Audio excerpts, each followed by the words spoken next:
दोस्तों RRB NTPC exam में 3 subject होता है, मैथ्स, रीजनिंग एंड जीके। उसमें से जीके एक ऐसा सब्जेक्ट है जिसमें आप कितना भी प्रिपरेशन कर ले, कितना भी स्ट्रेटेजी आप देख ले, मैंने खुद भी जीके का एक स्ट्रेटेजी वीडियो अपलोड किया है, कितना भी प्रिपरेशन कर ले, कितना भी स्ट्रेटेजी वीडियो आप देख ले, कितना भी बुक्स पढ़ ले, लेकिन कोई गारंटी नहीं है कि आप जीके में टॉप स्कोर करेंगे, क्योंकि जीके में कुछ ऐसा क्वेश्चन पूछ ही सकता है एग्जाम में जो आइदर आप स्किप कर देंगे या आपको नहीं आएगा, आप उसको उसमें गलती कर देंगे और आपका नेगेटिव हो जाएगा। तो जीके में टॉप स्कोर करना कोई गारंटी नहीं है, कोई गारंटी से नहीं बोल सकता है कि वो जीके में टॉप स्कोर करेगा। तो उस चीज को कॉम्पेंसेट करने के लिए आपके पास 2 और सब्जेक्ट मिलेगा, जो है रीजनिंग एंड मैथ्स। जिसमें से जो रीजनिंग का जो वीडियो है, जो स्ट्रेटेजी वीडियो है, वो मैं बहुत जल्द अपलोड करने वाला हूं इस चैनल पे। और आज इस वीडियो में मैं आप सबके साथ शेयर करने वाला हूं मैथ्स का स्ट्रेटेजी।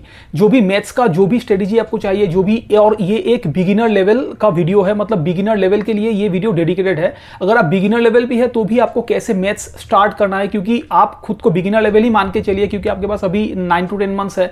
तो आप बिगिनर लेवल से भी आप अगर प्रिपरेशन स्टार्ट करेंगे तो भी आप टॉप लेवल का प्रिपरेशन आप कर पाएंगे और आप मैथ्स में बहुत अच्छा स्कोर कर पाएंगे। इस वीडियो में मैं आप सबके साथ शेयर करने वाला हूं मैंने जो भी हैंड रिटन स्ट्रेटेजी बनाया है, जो भी टिप्स एंड ट्रिक्स मैंने फॉलो किया था जब मैंने आरआरबी एनटीपीसी का एग्जाम दिया था, और अभी तो मैं एज ए सीनियर क्लर्क काम कर रहा हूं लेवल 5 में। तो जब मैंने आरआरबी एनटीपीसी का प्रिपरेशन किया था, तो जो भी मैथ्स के लिए मैंने स्ट्रेटेजी फॉलो किया था, वो सब स्ट्रेटेजी मैंने हैंड रिटन मैंने एक कॉपी में लिखा है, वो पूरा पीडीएफ आपको दिखाऊंगा। और इसके साथ मैं आपको पूरा बताऊंगा कि आपको कौन सा क्रोनोलॉजी फॉलो करना है मैथ्स में। अगर आप ऑनलाइन पेड कोर्स से भी करते हैं या आप खुद से सेल्फ स्टडी करते हैं, तो आपको कौन सा क्रोनोलॉजी फॉलो करना है मैथ्स में। उसके साथ आपको कौन सा बुक्स फॉलो करना है, कौन कौन सा मॉक टेस्ट आपको देना है, जो भी है आपका, जो भी मार्क डिस्ट्रीब्यूशन आया था आरआरबी एनटीपीसी 2019 CBT1 एग्जाम में, जो कि मैथ्स प्रिपरेशन को स्टार्ट करने के लिए बहुत ही इंपॉर्टेंट है। आपको मार्क्स डिस्ट्रीब्यूशन जानना, चैप्टर वाइज वेटेज जानना। तो जो भी चैप्टर वाइज वेटेज आया था आरआरबी एनटीपीसी CBT1 जो भी 2019 वाला एग्जाम था, उसमें जितना भी मतलब चैप्टर से जितना भी क्वेश्चंस आया था सभी मैंने नोट डाउन किया है। सब कुछ आपको दिखाऊंगा, strategy, book list, syllabus, mark distribution, सब कुछ आपको दिखाऊंगा। और आप मेरा टेलीग्राम चैनल को भी ज्वाइन कर सकते हैं, जो कि आप डिस्क्रिप्शन पे जाके या पिन कमेंट पे जाके आप देख सकते हैं। तो चलिए इस वीडियो को स्टार्ट करते हैं। मैथ्स का स्ट्रेटेजी वीडियो आप सबके साथ मैं शेयर करता हूँ। चलिए इस वीडियो को देखिए, और अगर आपने अभी तक मेरे चैनल को सब्सक्राइब नहीं किया है तो अभी सब्सक्राइब करके बेल आइकन को दबा दीजिए। यहाँ पे आपको RRB NTPC, railways, SSC, government exam से रिलेटेड सब कुछ वीडियोस आपको मिलता रहेगा। तो चलिए इस वीडियो को स्टार्ट करते हैं। दोस्तों आज मैं आपको बताऊंगा कि आपको आरआरबी एनटीपीसी 2024 के लिए मैथ्स के लिए आपको कौन सा स्ट्रेटेजी फॉलो करना है, जो भी इंपॉर्टेंट टिप्स है सब कुछ मैं आपको बताऊंगा। बुक्स कौन कौन सा लेना है आपके साथ में वो भी डिस्कस करूंगा। क्रोनोलॉजी बताऊंगा, अगर आप सेल्फ स्टडी करते हैं तो क्रोनोलॉजी बहुत इंपॉर्टेंट है, मतलब कौन सा टॉपिक आपको पहले करना है, कौन सा टॉपिक आपको बाद के लिए छोड़ना है, सब कुछ बताऊंगा। ऑनलाइन जो भी है पेड कोर्स से होगा या सेल्फ स्टडी से भी हो जाएगा, ये भी मैं डिस्कस करूंगा। और आरआरबी एनटीपीसी 2019 CBT1 एग्जाम में जो चैप्टर वाइज वेटेज है, मतलब किस चैप्टर से कितना क्वेश्चन पूछा गया था, सब कुछ इस वीडियो में मैं डिस्कस करूंगा। ये वीडियो अपने आप में ऑलराउंडर है, के बाद आपको मैथ्स के लिए और कोई भी स्ट्रेटेजी देखने का जरूरत नहीं पड़ेगा, ये अपने आप में कंप्लीट वीडियो है। तो चलिए इस वीडियो को स्टार्ट करते हैं। तो आरआरबी एनटीपीसी 2024 का जो नोटिफिकेशन है ये जुलाई टू सितंबर में आएगा। मैं खुद एक्सपेक्ट कर रहा हूँ कि आरआरबी एनटीपीसी 2024 का CBT1 एग्जाम जनवरी या फरवरी 2025 में ये हो जाएगा। तो आप सबके पास अभी 9 to 10 मंथ्स का टाइम है मैथ्स का सिलेबस कंप्लीट करने के लिए। ये आपके ऊपर डिपेंड करता है कि आप सेल्फ स्टडी से करेंगे या किसी टीचर का ऑनलाइन पेड कोर्स लेके करेंगे, लेकिन 9 to 10 मंथ्स जो है ये आपके लिए एनफ है मैथ्स का सिलेबस पूरा डिटेल में कंप्लीट करने के लिए। आइदर आप सेल्फ स्टडी से करते हैं या ऑनलाइन पेड कोर्स से करते हैं, आप पूरा डिटेल में मैथ्स का सिलेबस कंप्लीट कर पाएंगे, क्योंकि 9 to 10 मंथ्स एनफ है आपके लिए ये सिलेबस कंप्लीट मतलब करना, उतना भी टफ नहीं होगा। उसके बाद आपको CBT1 एग्जाम देने से पहले ही आपको CBT2 लेवल के लिए आपको प्रिपेयर्ड रहना है, कि अगर आपको CBT1 एग्जाम देने से पहले आपको CBT2 एग्जाम में आपको बैठा दिया जाए, तब भी आप मैथ्स में बहुत टॉप स्कोर आप कर सके, उस लेवल का आपको प्रिपेयर्ड मतलब रहना है। CBT1 एग्जाम से पहले आपको CBT2 लेवल के लिए प्रिपेयर्ड रहना है। आपका मेन टारगेट अभी होना चाहिए कि मैथ्स का जो सिलेबस है ये जितना जल्दी हो सके आपको कंप्लीट करना है। अगर आप मैथ्स का सिलेबस बहुत जल्दी कंप्लीट कर लेते हैं तो जो भी टॉपिक्स है जिसमें आपको थोड़ा सा प्रॉब्लम होता है, उस टॉपिक्स में आप मल्टीपल रिवीजन आप कर पाएंगे, उस टॉपिक्स को एक दो बार आप फिर से ट्राई कर पाएंगे। उस टॉपिक्स का जितना भी क्वेश्चन है आप बहुत बार प्रैक्टिस कर पाएंगे, तब आप बहुत अच्छा स्कोर करेंगे। मतलब जो भी आपका वीक टॉपिक्स है वो आप पूरा बढ़िया से टाइम देके कर पाएंगे, अगर आपका सिलेबस बहुत जल्दी कंप्लीट हो गया तो सिलेबस कंप्लीट करना आपका अभी मेन टारगेट होना चाहिए। जितना जल्दी हो सके आपको सिलेबस कंप्लीट करना है। मैथ्स का प्रिपरेशन स्टार्ट करने से पहले आपको आरआरबी एनटीपीसी 2019 का जो सीबीटी 1 का जितना भी प्रीवियस ईयर क्वेश्चन पेपर्स है उसमें आपको मैथ्स का क्वेश्चंस देखना है। आपको मैथ्स का क्वेश्चंस देखने से आपको मतलब क्वेश्चन का जो ट्रेंड होता है आपको पता लगेगा कि एनटीपीसी सीबीटी 1 एग्जाम में मैथ्स का किस लेवल का क्वेश्चंस पूछा जाता है। तब आप बहुत बढ़िया से वो लेवल मतलब माइंड पे रख के आप प्रिपरेशन कर पाएंगे। आपको पता तो होगा कि किस तरीके का क्वेश्चंस पूछा जाता है, कैसा लेवल होता है सीबीटी 1 एग्जाम में मैथ्स का, वो आप बढ़िया से एक बार देख लीजिए प्रीवियस ईयर क्वेश्चन, तब आपको पता चलेगा। उसके बाद ही आप प्रिपरेशन स्टार्ट कीजिए। 4 to 5 आवर्स डेली आपको देना पड़ेगा मैथ्स में। इससे कम में बहुत प्रॉब्लम हो जाएगा, इससे ज़्यादा भी आपको टाइम नहीं देना है क्योंकि जीके भी बहुत वास्ट है, जीके में भी आपको टाइम देना है, रीजनिंग भी थोड़ा आपको करना है 1 या 2 घंटा। तो ये 4 to 5 आवर्स मैथ्स के लिए एक आइडियल टाइम है। मैं खुद 4 to 5 आवर्स करता था डेली। आपको मैथ्स में 4 to 5 आवर्स तो आपको मिनिमम देना ही है, तब आप बहुत अच्छा टॉप स्कोर आप कर पाएंगे मैथ्स में। 4 to 5 आवर्स आपके लिए एनफ होगा डेली अगर आप टाइम देते हैं तो। मैथ्स आप दिन का किसी भी टाइम पे आप प्रैक्टिस कर सकते हैं मैथ्स, लेकिन 2 ऐसा टाइम है जो मैं खुद आपको रेकमेंड नहीं करूंगा। एक है मॉर्निंग, सुबह उठने के बाद। सुबह उठने के बाद का जो टाइम होता है वो जीके जीएस के लिए परफेक्ट टाइम होता है क्योंकि तब आपका माइंड पूरा फ्रेश रहेगा। मतलब नया नया कॉन्सेप्ट्स और जो भी फैक्ट्स है वो सीखने के लिए, वो मेमोराइज करने के लिए ये मॉर्निंग का टाइम बहुत आइडियल होता है। और सोने से पहले जो नाइट का टाइम होता है वो भी जीके रिवीजन के लिए बहुत बहुत बढ़िया टाइम होता है। मतलब मॉर्निंग को जो आप मेमोराइज एंड फैक्ट्स आपने मतलब जो भी कॉन्सेप्ट एंड फैक्ट्स आपने मेमोराइज किया वो आप रात को सोने से पहले आप रिवाइज कर सकते हैं। तो ये जो 2 टाइम है, मॉर्निंग उठने के बाद और रात को सोने से पहले, ये दोनों टाइम आप जीके को दीजिए, ये दोनों टाइम आप मैथ्स को मत दीजिए। बाकी दिन के किसी भी टाइम में आप ये मैथ्स जो है प्रैक्टिस कर सकते हैं। 4 to 5 आवर्स आपको देना है दिन के किसी भी time except morning after waking up and at night before sleep. NTPC CBT 1 का मैथ्स लेवल जो है ये बहुत ज़्यादा सिंपल है, ठीक है। बहुत मतलब इतना टफ क्वेश्चंस नहीं आता, ये इजी टू मॉडरेट लेवल का क्वेश्चंस इसमें होता है सीबीटी 1 में ही। हाँ, ये सिर्फ ओनली सीबीटी 1 का स्ट्रेटेजी है। सीबीटी 2 में मैथ्स का थोड़ा सा मतलब हाई लेवल पूछा जाता है, थोड़ा सा मॉडरेट लेवल, लेकिन सीबीटी 1 में बहुत ज़्यादा इजी लेवल का मैथ्स पूछा जाता है। तो आपको अगर कोई क्वेश्चंस आपको कॉम्प्लिकेटेड लगता है, आपको कोई कॉन्सेप्ट सीखने में बहुत ज़्यादा मुश्किल होता है, तो आप उसको स्किप भी कर सकते हैं फ्रेंड्स, ठीक है। आपको सब कुछ करने का जरूरत नहीं है क्योंकि सीबीटी 1 में मैथ्स का मतलब इजी टू मॉडरेट लेवल का क्वेश्चन आता है। तो आपको कॉम्प्लिकेटेड क्वेश्चंस या कॉन्सेप्ट्स आपको स्किप करना है। लेकिन अगर आप बहुत डीप मतलब करना चाहते हैं तो आप कर सकते हैं। सीबीटी 2 एग्जाम में आपका बहुत हेल्प होगा, लेकिन सीबीटी 1 के लिए ऊपर ऊपर से भी आप करके जाएंगे तब भी आप बहुत अच्छा स्कोर करेंगे।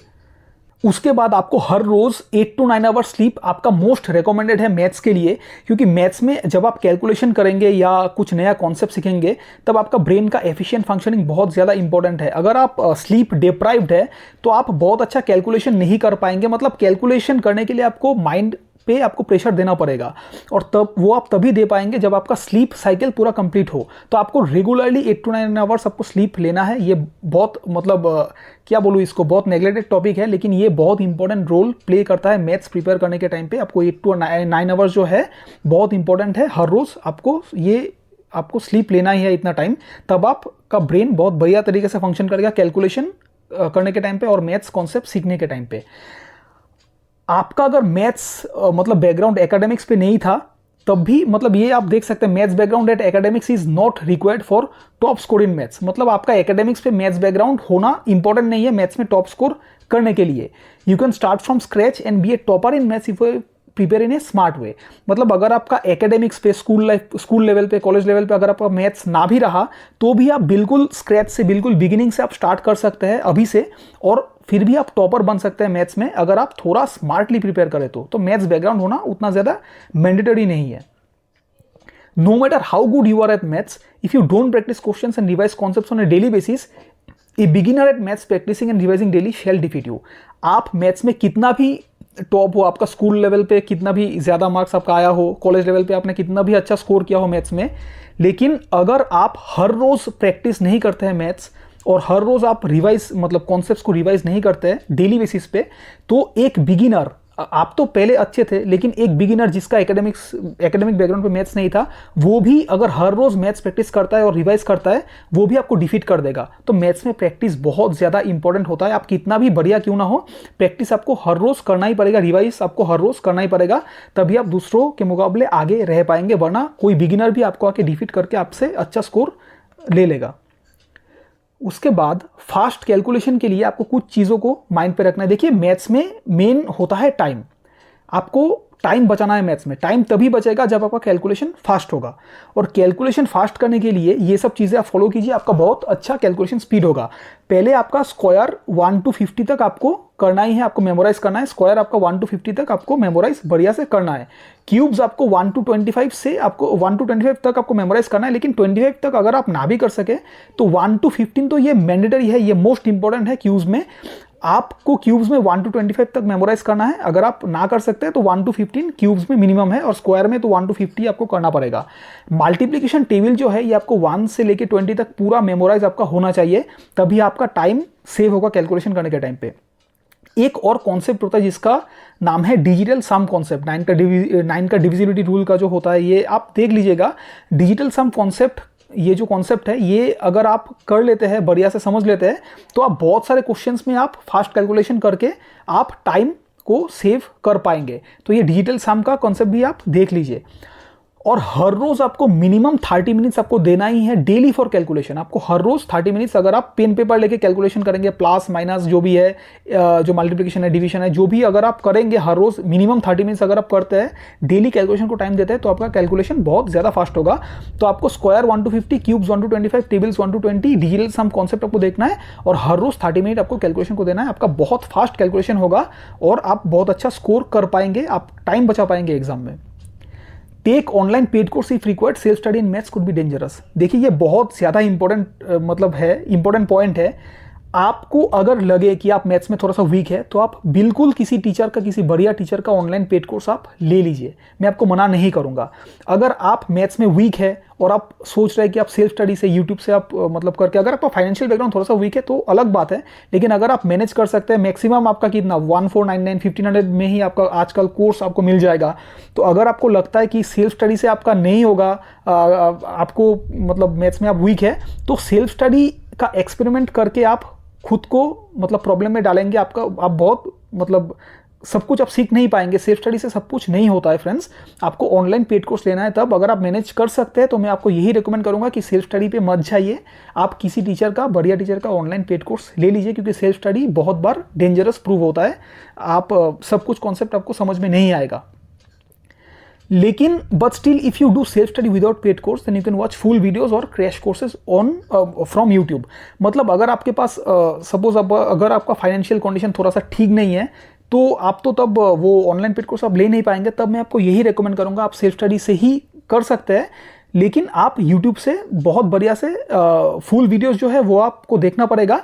और जो भी क्रैश कोर्सेज है, क्रैश कोर्सेज में जो भी इंपॉर्टेंट कॉन्सेप्ट्स होता है वो सब कुछ एक्सप्लेन कर देता है यूट्यूबर्स, वो आपको देखना है। तो अगर आप मैनेज कर सकते हैं तो आप ऑनलाइन पेड कोर्स ले लीजिए। अगर आप मैनेज नहीं कर सकते तो आपको सेल्फ स्टडी से भी हो जाएगा, लेकिन यूट्यूब से आपको देखना पड़ेगा फुल वीडियोस और क्रैश कोर्सेज का टॉपिक्स आपको देखना पड़ेगा। आपको टाइप करना है, सपोज आप परसेंटेज का जो है क्लास करेंगे, तो आप परसेंटेज क्रैश कोर्स या परसेंटेज फुल वीडियो आप टाइप करेंगे तो यूट्यूब पे पूरा फुल वीडियो आपको मिल जाएगा। तो आप सेल्फ स्टडी से भी कर सकते हैं। If you buy any paid course, then watch videos in the same chronology as given in the paid course. अगर आप किसी टीचर का पेड कोर्स लेते हैं तो आपको वही क्रोनोलॉजी फॉलो करना है जो वो पेड कोर्स का जो टीचर है, वो जो क्रोनोलॉजी आपको, जिस क्रोनोलॉजी में आपको कोर्स कराएगा उसी क्रोनोलॉजी को आपको फॉलो करना है। आपको खुद से एक्सपेरिमेंट नहीं करना है, क्योंकि वो टीचर जो है वो भी कुछ सोच समझ के ही आपको क्रोनोलॉजी फॉलो करवाएगा। तो उसी क्रोनोलॉजी पे सपोज पहले परसेंटेज अगर कराता है तो आपको पहले परसेंटेज ही करना है, आपको रेशियो प्रोपोर्शन डायरेक्टली उसका वीडियो नहीं देखना है। तो जिस क्रोनोलॉजी का मेंशन होगा पेड कोर्स में, उसी क्रोनोलॉजी को आपको फॉलो करना होगा। लेकिन अगर आप सेल्फ स्टडी से करते हैं तो किस क्रोनोलॉजी आपको फॉलो करना है वो मैं बताऊंगा इस वीडियो के एंड पे। और ये सबसे इंपॉर्टेंट है, note making in maths is extremely important for multiple revision on A periodic basis. Maths में नोट मेकिंग बहुत ज्यादा इंपॉर्टेंट होता है फ्रेंड्स। आपको सिर्फ वीडियो देखने से, आप कहीं से भी करते हो, यूट्यूब से करते हो या किसी टीचर का पेड कोर्स से करते हो, सिर्फ वीडियो देखने से कोई भी बेनिफिट नहीं है फ्रेंड्स। जब तक आप उसको पेन एंड पेपर लेके नोट उसका नहीं बनाते, आप उसको नोट डाउन नहीं करते और उसका मल्टीपल रिवीजन नहीं करते, तब तक ये किसी भी बेनिफिट का नहीं है। तो आपको मैथ्स में नोट मेकिंग बहुत ज़्यादा इंपॉर्टेंट है। आप पेड कोर्स से कीजिए या फ्री में कीजिए, क्रैश कोर्स से कीजिए, आपको नोट बनाना ही है, ये एक्सट्रीमली इंपॉर्टेंट है। और इसको मल्टीपल रिवीजन करना है on A periodic basis, on a daily basis आपको रिवाइज भी करना है। तो नोट मेकिंग बहुत इंपॉर्टेंट है मैथ्स में। बुक्स जो मैं सजेस्ट करूंगा मैथ्स प्रिपरेशन करने के लिए, सिर्फ 3 बुक मैं सजेस्ट करूंगा, बहुत ज़्यादा इंपॉर्टेंट है और ये पेड प्रमोशन नहीं है, तो ये आप देख सकते हैं। पहला जो बुक है ये है Brahmastra formula book by Aditya Ranjan sir. ये जो फॉर्मूला बुक है फ्रेंड्स, ये बुक खरीदने से आपको खुद से एक अलग कॉपी में नोट डाउन नहीं करना पड़ेगा। जो भी फॉर्मूलाज है ये आपको इसी बुक में मिल जाएगा, आपको अलग से नोट डाउन नहीं करना पड़ेगा। तो सभी फॉर्मूलाज को एक साथ देखने के लिए आपको ब्रह्मास्त्र फॉर्मूला बुक लेना पड़ेगा भाई आदित्य रंजन सर। और ये फॉर्मूला बुक आप डेली कर सकते हैं, आपका फॉर्मूलाज रिवीजन हर रोज होता रहेगा। उसके साथ आपको एक बुक खरीदना है, किरण एसएससी प्रीवियस ईयर का जो मैथ्स बुक है ये आप खरीद सकते हैं। ये for all SSC previous year questions, मतलब आप एनटीपीसी के लिए तो आप प्रिपरेशन करेंगे, लेकिन अगर आप एसएससी के लेवल का प्रिपरेशन करते हैं तो आप सीबीटी 1 एंड सीबीटी 2 दोनों के लिए आप प्रिपेयर्ड हो जाएंगे। तो आपको किरण एसएससी प्रीवियस ईयर का जो मैथ्स बुक है वो आपको खरीदना है, उससे भी आपका बहुत बढ़िया प्रैक्टिस हो जाएगा। इसमें टाइप वाइज होता है, जो भी टाइप 1 टाइप 2 ऐसा होता है। बहुत बढ़िया बुक है, मैंने खुद भी किया था, इससे आपका बहुत बढ़िया प्रिपरेशन हो जाएगा। उसके साथ आपको और एक बुक लेना है, pinnacle railway previous year maths book. तो आपको सभी पीडीएफ्स को डाउनलोड करके आपको देखना नहीं है, आपको डायरेक्टली ये बुक खरीदने से भी, pinnacle railway previous year maths book आपको खरीदने से भी मैथ्स का सभी क्वेश्चन इस बुक में आपको मिल जाएगा। जो भी एनटीपीसी 2019 सीबीटी 1 में जितना भी क्वेश्चन आया था, उसके पहले भी अगर कोई क्वेश्चन आया था, सब कुछ आपको इस बुक में मिल जाएगा। तो ये बुक भी बहुत मस्ट है रेलवे प्रीवियस ईयर क्वेश्चंस देखने के लिए। आपको ट्रेंड पता चलेगा कि रेलवेज में कैसा क्वेश्चंस पूछा जाता है। After completing math syllabus give as many mocks as possible, also practise maths from apps like Gradeup and others. मतलब मैथ सिलेबस कंप्लीट होने के बाद आपको जितना मॉक्स हो सके आपको देना है। जो भी शॉर्ट मॉक्स होता है, सिर्फ मैथ्स का ही मॉक्स होता है, वो आपको देना है। और जो भी एप्स है ना, जैसे ग्रेडअप एक ऐप है, अभी तो बायजूस का है शायद, तो इस तरीके के ऐप्स में आपको मैथ्स का मिनी मॉक्स मिल जाएगा। तो आपको सिलेबस पहले कंप्लीट करना है, फिर एनटीपीसी का जो भी मिनी मॉक्स होता है वो आपको देना है। सिर्फ 30 क्वेश्चन होता है उसमें, या आप देख लीजिएगा। मतलब मैथ्स का टॉपिक वाइज भी आप ग्रेडअप जैसे ऐप से आप प्रैक्टिस कर सकते हैं।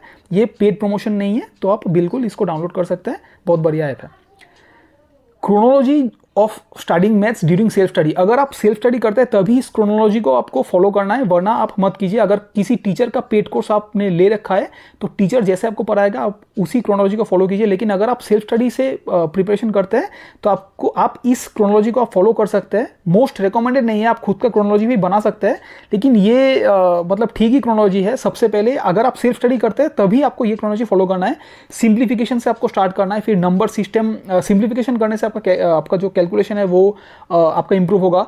नंबर सिस्टम से आपको नंबर्स के बारे में पूरा डिटेल में पता चलेगा, जो भी होल नंबर्स है, ऑड इवन जो भी है। अगर आप बिगिनर है तो बिल्कुल पहले सिंप्लीफिकेशन, फिर नंबर सिस्टम, उसके बाद आप एलसीएम एचसीएफ मतलब कर सकते हैं। उसके बाद परसेंटेज, फिर रेशियो प्रोपोर्शन, और एजेस का भी कोई साम्स होता है, फिर शेयर्स का भी साम्स होता है, वो आप देख सकते हैं।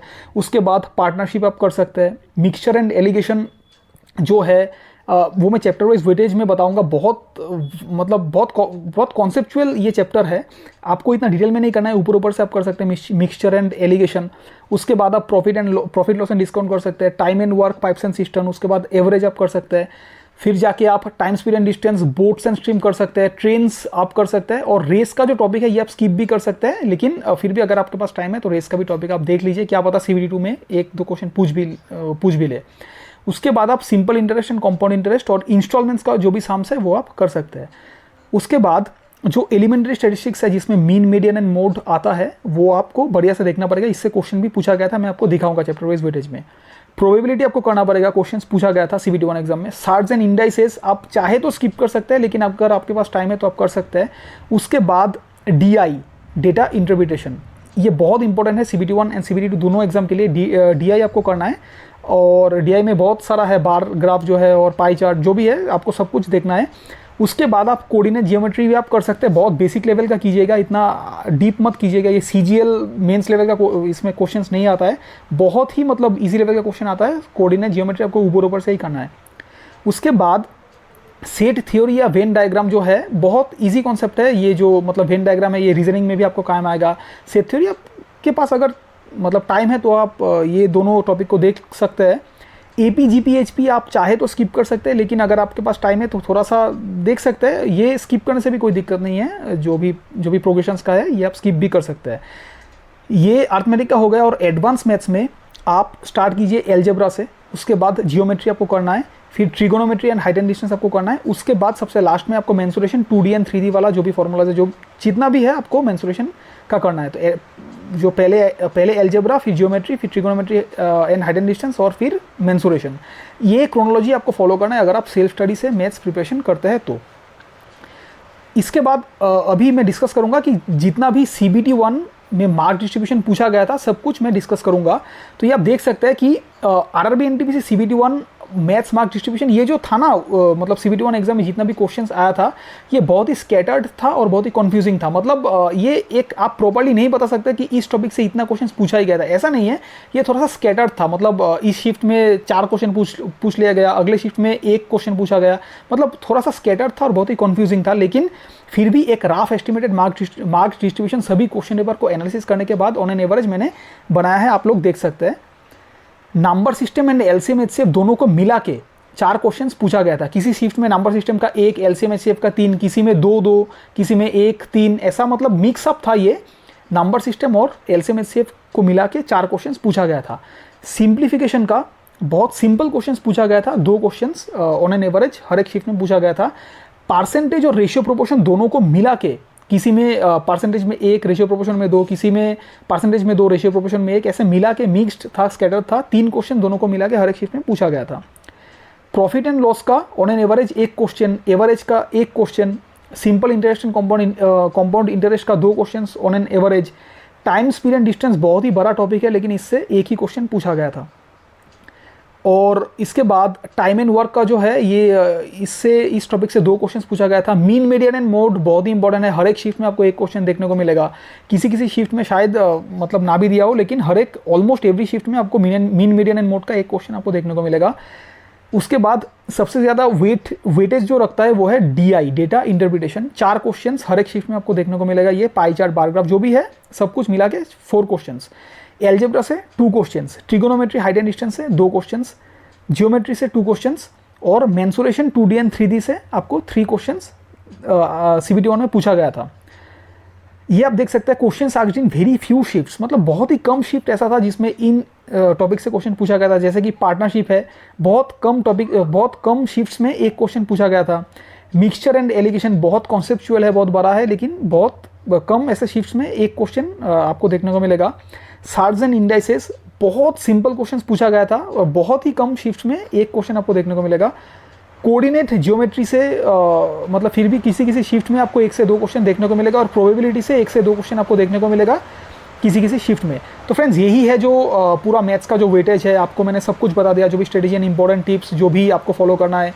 फिर जो भी टॉपिक्स है इसमें से आप किसी किसी टॉपिक्स को स्किप भी कर सकते हैं। रेस को आप छोड़ सकते हैं, उसके बाद APGP को आप छोड़ सकते हैं, सेट थ्योरी को आप छोड़ सकते हैं, कोऑर्डिनेट ज्योमेट्री बहुत बेसिक लेवल का आएगा, सार्ट्स एंड इंडाइसेस को आप स्किप भी कर सकते हैं। मतलब आपको थोड़ा देख के इसको पढ़ना पड़ेगा।